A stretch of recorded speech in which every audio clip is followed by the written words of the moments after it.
नमस्कार। गुरु जी मिठी प्यारी भागवान साध संगत, जय माता दी, जय समाधी यारा।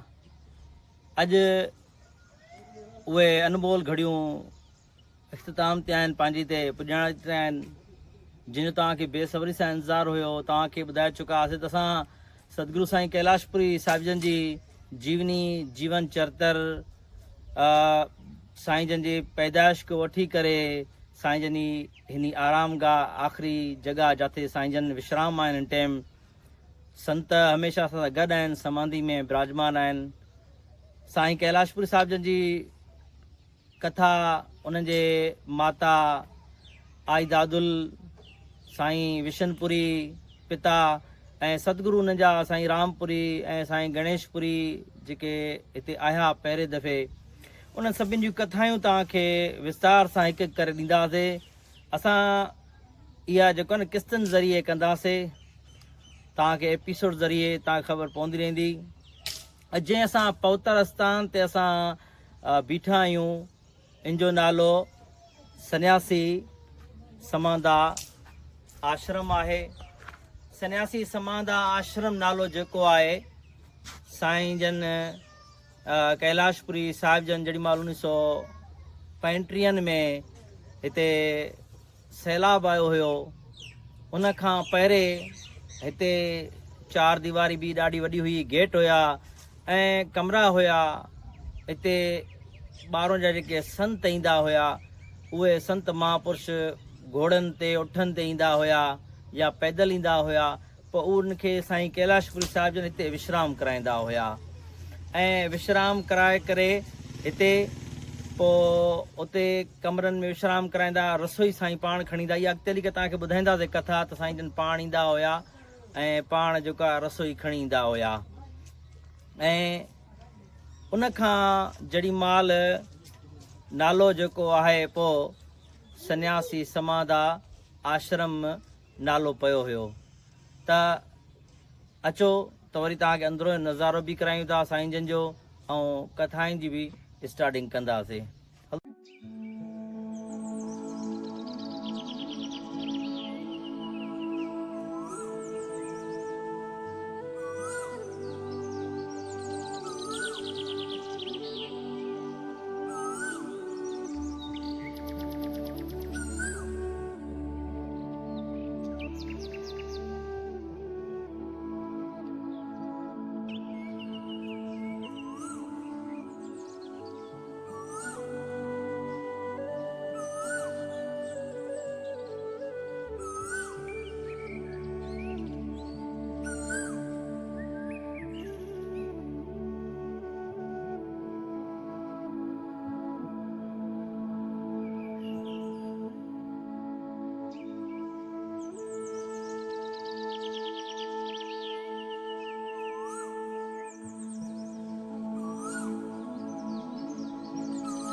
गुरु प्यारी भागवान साध संगत,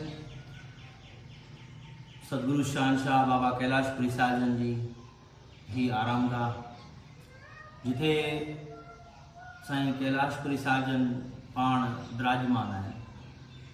छो जो टे क़िस्म जी समाधि थींदियूं आहिनि। हिकु क़िस्म थींदी आहे जल समाधि, थल समाधि ऐं अग्नि समाधि। अग्नि समाधि यानी अग्नि संस्कार जेके आम सभिनी में थींदो आहे। जल समाधि कंहिंखे जल प्रवान कंदा आहिनि ऐं थल समाधि जो मतिलबु आहे त हे समाधि जी साईं जन जी आहे। हिते माना हेठि 3-4 फुट खॾो खोटबो आहे, उनखां अंदरि वरी 2 फुट नंढो खॾो खोटबो आहे। उनमें विराजमान कयो वेंदो आहे संतनि महापुरुषनि खे।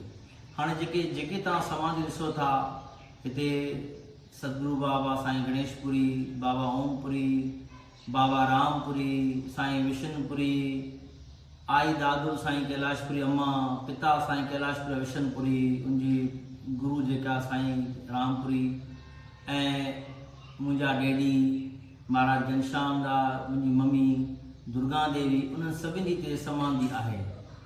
अगरि टोटल 18 समाधियूं हुयूं जंहिंमें हाणे डैडी ऐं मम्मी सां गॾु इहे 20 समाधियूं थियल आहिनि। हिननि में सभिनी में ईअं ई संत जेके आहिनि सभु विराजमान आहिनि। ही बाक़ी गादीसर समाधि आहे। हिन में सिर्फ़ु जेको आहे आई दादू साईं कैलाशपुरी जी जेका माता आहे उनखे समाधि ॾिनी वई आहे, छो जो उहा हिकिड़ी वॾी ताक़तवर वॾी शक्ति वाली जेका न माता हुई। ऐं उनखां पोइ असांजी मम्मी दुर्गा देवी समाधि ॾिनी वई आहे, त साईं कैलाशपुरी जी धीअ हुई, न्याणी हुई, मां उन्हनि जो ॾोहिटो आहियां। हे जेको जीवनी आहे, जीवन चरित्र आहे, ही तव्हांखे विस्तार सां साईं सां अॻिते हलाईंदा हलंदासीं, कंटिन्यू कंदा हलंदासीं, एपिसोड ज़रिए तव्हांखे ॿुधाईंदासीं, कोशिशि कंदासीं त हर हफ़्ते तव्हांखे पुॼी सघे, हर हफ़्ते तव्हांखे ॿुधायूं, तव्हांखे कथा सॼो जीवन चरित्र तव्हांखे ॿुधायूं। ऐं ही जेका आस्थान जेको आहे साईं जन जी जेका आस्थान स्टार्टिंग थियो हुयो, उहो साईं गणेशपुरी साहिब जन मुल्तान खां आया हुया, उन्हनि अची करे हिते स्थापना कई हुई। उहो हाणे जेको साईं गणेशपुरी साहिब जन आया हुया, उहो बि साम्हूं हिकिड़ो पुराणी दरबार आहे, उहो मां तव्हांखे खंडरा थी हुई। हाणे उनखां पोइ साईं गणेशपुरी साहिब जन को काफ़ी सालनि खां पोइ जेॾी महिल 1935 में जेॾी महिल हिते सैलाब आयो त उहा दरबार साहिब बि उन सैलाब जी ज़द में अची वई हुई। उनखां पोइ जेको आहे साईं जन अंदरि दरबार ठाराई हुई। त हाणे उहा तव्हांखे खंडर थी वई आहे, उहो तव्हांखे थोरो ॿुधाईंदासीं उनजे बारे में बि। ऐं जेका दरबार घर में आहे, अंदरि शहर में जेका दरबार आहे माता मंदरु साईं कैलाशपुरी दरबार, उनजी बि तव्हांखे वीडियो ॾेखारींदासीं। हाणे इन खां पोइ वरी उनजी कंटिन्यू वीडियो उनजी तव्हांखे ॾेखारींदासीं, विस्तार सां एपिसोड ज़रिए तव्हांखे ॿुधाईंदा वेंदासीं सॼी कथा। पहिरियों तव्हांखे दरबारनि जा बारे में ॿुधाईंदासीं विस्तार, उनखां पोइ साईं गणेशपुरी साहिब जन मुल्तान मां, पंजाब मां, हिकिड़े गांव मां कीअं आया, हिते कहिड़े नमूने आया, उनजी कथा। उनखां पोइ वरी विस्तार सां गादेसर टू गादेसर सां कथाऊं तव्हांखे ॿुधाईंदा वेंदासीं। इन करे तव्हां असांजो चैनल संतोषपुरी सिंधी अमृतवाणी जेका आहे उनखे तव्हां सब्सक्राइब कयो ऐं शेयर कयो, कोशिशि करे त जीअं ॿियनि खे बि सतगुरनि जी कथा जो लाभ मिले, ॿिया बि सतगुरु शहंशाह जी कथा जो आनंद वठनि। जय समाधि वारा। नमस्कार, जय समाधि वारा। गुरु प्यारी भागवान साध संगत जी तव्हांखे ॿुधायोसीं त जेका बाबा गणेशपुरी साहिब जन जेका मुल्तान मां आया हुया पहिरें, त अची करे उन्हनि जिते दरबार पहिरें स्टार्ट कई हुई, त ही उहा आहे जॻह जिते साईं गणेशपुरी दातार पहिरें दरबार ठाही हुई। हिते दरबार साहिब हुई ऐं हिते साईं गणेशपुरी साहिब जन ऐं जेके उन सां गॾु उन टाइम 40 घर ॿुधाईंदा आहिनि, 40 घर साईं जन सां गॾु आया। इहा अॻिते हली करे तव्हांखे कथा ॿुधाईंदासीं त कीअं आया, कहिड़े तरीक़े सां, पर उहो दरबार ही आहे जिते हाणे हिन टाइम खंडरस बणिजी वियो आहे। ऐं उन सां गॾोगॾु हिते साईं जी समाधि बि हुई, जेका पोइ उहा मुज़िम थी वई आहे। ऐं हीअ जेका ज़मीन आहे सॼी, इहा साईं गणेशपुरी साहिब जन खे सरदारनि गिफ्ट में ॾिनी हुई। ऐं उनखां गॾोगॾु सरदार जेके आहिनि ॾाढो महिरबान हमेशह रहिया आहिनि पे ऐं जेको मसवाणो आहे हिंदू पंचायत जो मसवाणो आहे हिते उहो बि साईं जन साईं कैलाशपुरी साहिब जन दान ॾिनो हुयो उन्हनि खे त हीअ उहा आस्थान आहे जिते साईं गणेशपुरी साहिब जन पहिरें दरबार साहिब बणाई हुई। हाणे उहो कहिड़े नमूने आया हिते कीअं तरीक़े सां आया इहे तव्हांखे अॻिते हली करे कथा जॾहिं शुरूआति कंदा साईं जन जी हाणे तव्हांखे समाधियूं बि ॾेखारींदा पियूं जेका शहर में दरबार आहे उहा बि ऐं हीअ पुराणी दरबार तव्हांखे दर्शन करायासीं। हाणे जीअं अॻिते हलंदासीं कथा जीअं शुरूआति कंदासीं स्टार्टिंग कंदासीं कथा जी त पोइ स्टार्टिंग असां साईं गणेशपुरी साहिब जन कंदासीं त साईं गणेशपुरी साहिब जन कीअं जेको आहे न ओॾो मुल्तान मां आया तव्हांखे वक़्फ़े वक़्फ़े सां ॿुधाईंदा अचूं था। हे उहे आस्थान आहे हिते बाबा गणेशपुरी साहिब जन जेॾीमहिल आया हुया त दरबार ठाही हुयूं ऐं हीउ जेको आहे हीउ हिसो जेको हुयो हीउ हुयो शिवालो शंकर भॻवान जो जेको जंहिंजो शिवलिंग जेको आहे उहो अॼु तक बि असां वटि माना 300 साल पुराणो शिवलिंग जेको साईं गणेशपुरी साहिब जन उहो शिवलिंग पाण सां गॾु खणी आया हुया।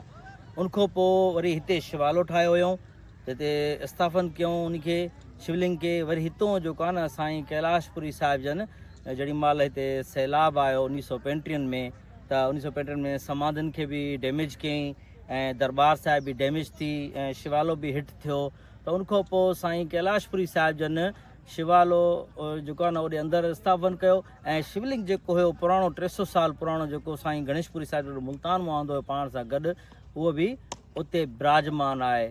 वरी उहो अॻिते हली करे तव्हांखे इन जी सॼी कथा ॿुधाईंदासीं। हीउ पुराणे ज़माने जो माना शिवलिंग हिते शिवालो हिते हुयो शिवलिंग हिते हुयो ऐं दरबार साहिब हिते हुई। मसाणो उन टाइम न हूंदो हुयो मसाणो बाद में ठहियो आहे लेकिन 1935 में जेॾी महिल सैलाब आयो हुयो उन खां पोइ दरबार साहिब थी वई त उन खे जेके शहर जा वॾा सरदार हुया उन्हनि इहो चयो त बाबा हाणे जेके बि हिते घर रहंदा आहिनि साईं सां गॾु हुया उहे सॼा मुनज़म थी विया घर जेके हुया साईं सां गॾु दरबार साहिब आस पास में घर हुया। पोइ उन्हनि जेको आहे न छो जो सरदार साहिबनि जा घर बंगला वग़ैरह बि ओॾे हुया त पोइ उन्हनि चयो बाबा दरबार साहिब बि ओॾे शिफ्ट थिए ऐं घर बि ओॾे थियनि ऐं उन सां गॾोगॾु ॿियूं बि दरबारां जेके आहिनि संतनि जूं उहे बि शहर जे अंदरि आहिनि उन्हनि जे बारे में तव्हांखे विस्तार सां ॿुधाईंदासीं। हीअ सॼी विस्तार तव्हांखे ॾींदा हलंदासीं। पहिरियों दरबारनि जी तव्हांखे यात्रायूं करे समाधियूं सॼी डिटेल ॾेई करे पोइ बाबा गणेशपुरी साहिब जी जीवन चरित्र जीअं मुल्तान मां कीअं आया हिते छा वजह कारण छा हुयो जो मुल्तान मां हिते अचिणो पियो उन्हनि खे ऐं हिते कीअं स्थापन कयूं दरबार उनजी सॼी डिटेल तव्हांखे पोइ सीरीज़ वाइज़ तव्हांखे ॿुधाईंदासीं। जय जय समाधी वारा।